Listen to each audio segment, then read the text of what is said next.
Greetings. If you're watching this, it can only mean that you've enrolled in a history class at the University of Texas at Dallas.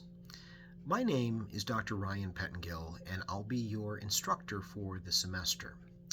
The purpose of this video is to familiarize you with the guidelines, expectations, and requirements for the class, and basically what that means is we're going to be going through the syllabus here today.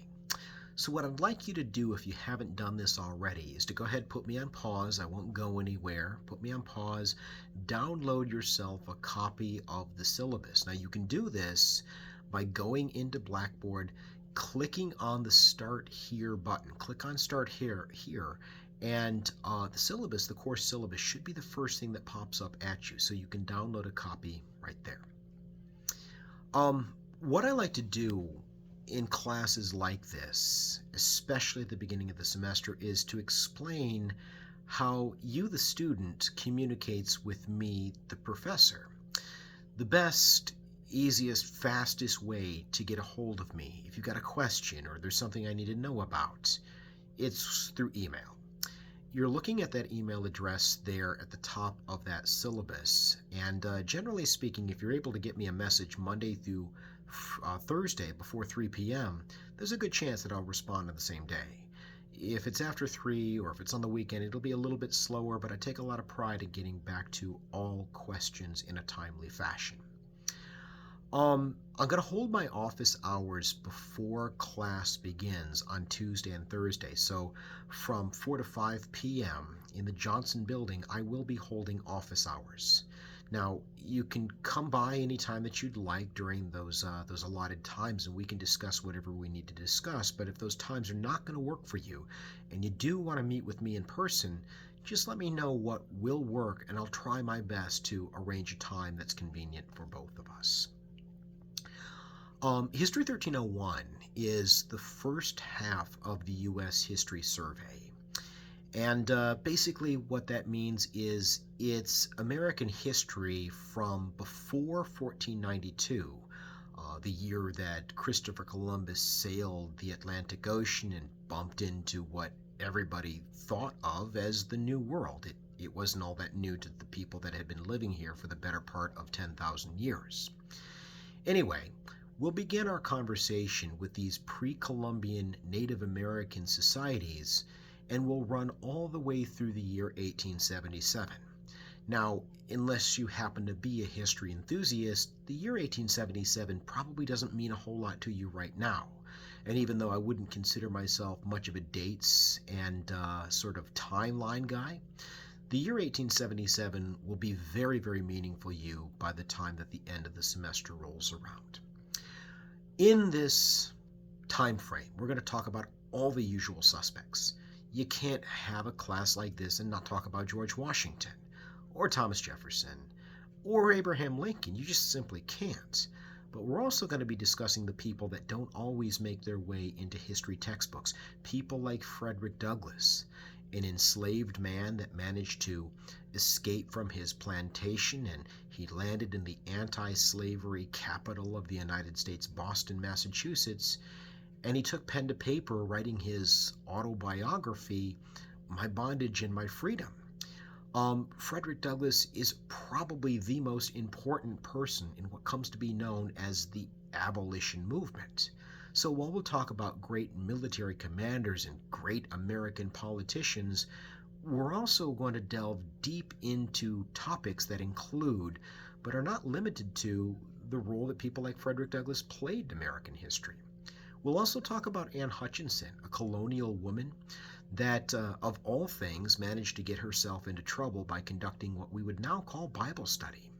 She was a Puritan woman, and you would think that her conducting Bible study would be a great, great thing to the Puritans. They were religious fundamentalists, and they probably would have looked upon that as really good. Her problem was that she was bringing both men and women to meet with her, which was not something that proper English American women were thought to do at the time. When the governor of the Massachusetts Bay Colony, Joseph Winthrop, came to her and said, "You need to stop this, it's unholy, it's uncouth, etc., she told him not only did she answer to a higher power, but that all souls were created equal. her soul was equal to his soul was equal to his other soul. You get the idea. Anyway, the concept of equality, as you can now see, runs very, very deep in American history. I'm not saying that Thomas Jefferson drew upon Anne Hutchinson when it comes to his inspiration for the Declaration of Independence, but it runs very deep in American history. So that's a little taste of what's to come over the course of the next several weeks, and I hope that this is an enjoyable experience for you. For the moment, there are 3 texts that I'm going to need you to have access to in some form or fashion. The first is one that you already have through Blackboard, even if you didn't know that you had it. Again, if you click on the Start Here button, you'll see a folder entitled Course Resources. And probably the first thing that pops up when you open up that folder is a document. It's actually a link called the American Yawp. If you click it, it's going to take you to a site that is the American Yawp document reader, and you're going to be using these primary documents, these historical artifacts, these eyewitness first-hand accounts, what historians use to write history. You're going to be using them for assigned topics and actual assignments throughout the course of the semester. We'll talk about this in the context of discussion forums, but you can also see them popping up for papers 1 and 2. Again, I'll elaborate as this video continues to unfold. I also want you to get a copy of Frederick Douglass. Now, if you don't mind reading this online, on your phone, on your tablet, whatever you're using to read it, it's available to you to download for free, and you can begin reading it right now, actually. If you're old-fashioned like me, if you have to have a paper book in your hand, I get it, but please understand that there's no specific edition, there's no specific version of this text that I need you to buy. If you walk into a Barnes & Noble or a half-price book and you find it for cheap, as long as it's the full unabridged version, feel free to take that home with you.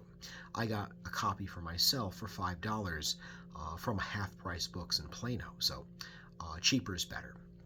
Lastly, I was not able to give you this book. It would essentially be to infringe upon copyright law for me to do that.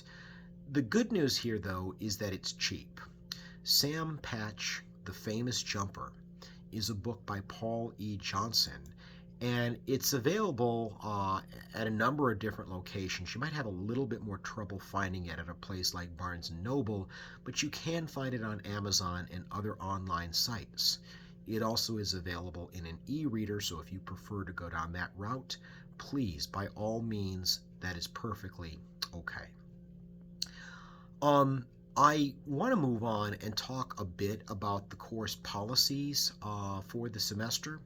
And I want to begin this conversation with our policy as it relates to AI, artificial intelligence. I want to make this clear, and I hope it doesn't come across as a threat or anything like that, but there are very serious consequences for using AI to complete your assignments for the course. I don't want to discourage you from using sites, or not sites, but resources like ChatGPT or Grammarly to help you improve your writing or consolidate the length of your paper into the format that we need it in. It's a great tool. It's a great resource for that. What I want you to avoid is actually plugging question prompts into the search engine and it's spitting back a bullet-by-bullet breakdown of the answer. Generally speaking, if I see that when I go to grade, there are going to be consequences, and I just need us to be all on the same page as far as what that means. Okay?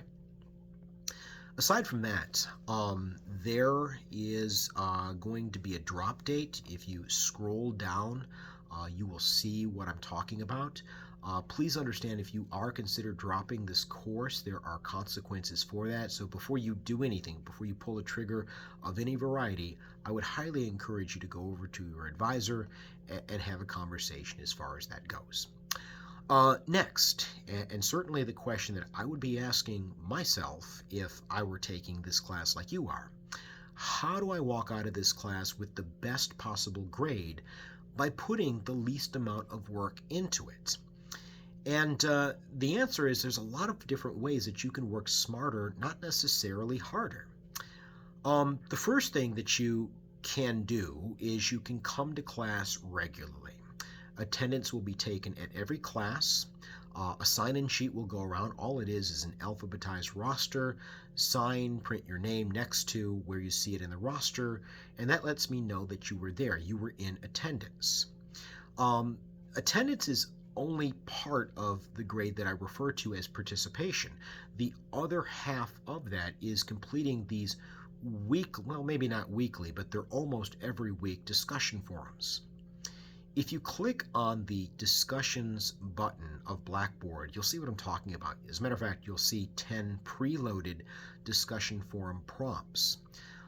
Not every week, but most weeks out of the semester, you're going to be asked to complete one of these things. And more times than not, what it's going to do is it's going to refer you to either a chapter or a few different chapters of the YOP, that document reader that I was showing you just a minute ago. It's going to refer you to that, and it is going to ask you to choose a couple different documents to answer whatever central question you see listed in the discussion forum prompt for that week. So that those are the discussion forums. Each one of them is worth 1 percentage point for a grand total of 10, bringing our participation grade to 20%. The next easiest, most effective thing that you can do to really maximize your point total would be to complete these take-home quizzes. You're going to see 6 of these things over the course of the semester, but you're only responsible for 5 of them, meaning that if you miss one of them, there are no questions asked. You can still make that up by completing the remaining quizzes and score a perfect 15 out of a possibility of 15 points for that portion of the class for the semester. If you do all 6 and you do them all well, you can earn up to 3 points of extra credit. Papers 1 and 2 are going to be more difficult in terms of the lifting is going to get heavier. There's just no two ways about that.